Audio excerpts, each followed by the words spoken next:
नमस्कार दोस्तों, पुनः स्वागत है आपका अपने YouTube चैनल बीपीएससी गाइड पर। दोस्तों, आज मैं इकोनॉमिक्स का एक टॉपिक लेके आया हूँ, ट्रेड डेफिसिट, व्यापार घाटा।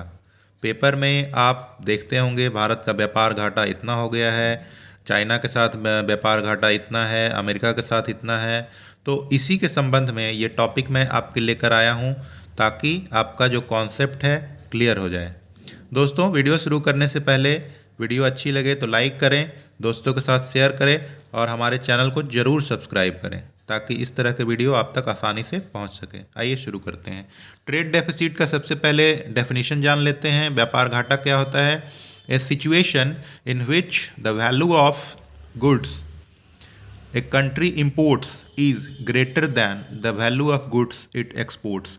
मतलब ऐसा सिचुएशन जिसमें इम्पोर्ट का वैल्यू ज़्यादा हो जाए एक्सपोर्ट के वैल्यू से, तो ट्रेड डेफिसिट की स्थिति बनती है, जो कि किसी भी इकॉनमी के लिए अच्छा माना नहीं जाता है। क्योंकि अगर ज़्यादा ट्रेड डेफिसिट होगा मतलब कि हम इंपोर्ट ज़्यादा कर रहे हैं तो हमारे देश का विदेशी मुद्रा भंडार खाली हो रहा है। इसी के ठीक विपरीत अगर ट्रेड सरप्लस हो जाए यानी एक्सपोर्ट हम ज़्यादा करें, इंपोर्ट कम करें, तो हमारे देश के लिए अच्छा होगा, हमारी इकनॉमी के लिए अच्छा होगा और हमारा जो विदेशी मुद्रा भंडार है उसका रिजर्व में बढ़ोतरी होगा।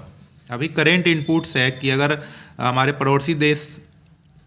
पड़ोसी देश चाइना में कोरोना की नई लहर भयानक हो जाती है, कोरोना की स्थिति भयावह होती है, तो हमारे देश के डेफिसिट पे प्रभाव पड़ेगा या ट्रेड डेफिसिट जो होगा वो कम होगा। कैसे कम होगा, आइए जानते हैं। Federation of Indian export organization का एक रिपोर्ट के अनुसार 85% हिस्सेदारी कच्चे माल की चीन से होने वाले कुल आयात में है।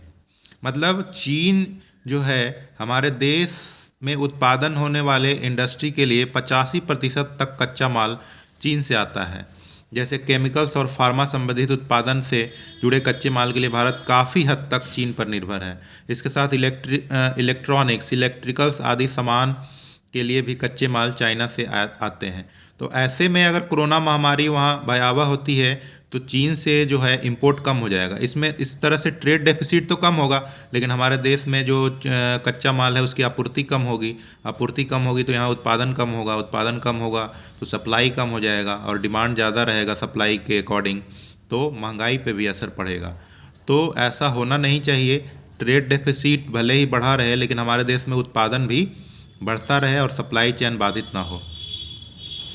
अब कुछ क्वेश्चंस की बात कर लेते हैं। जैसे 66वीं बीपीएससी में एक क्वेश्चन आया था कि भारत का सबसे बड़ा व्यापारिक भागीदार कौन है, यानी एक्सपोर्ट इंपोर्ट सबसे ज़्यादा भारत का किस देश के साथ होता है।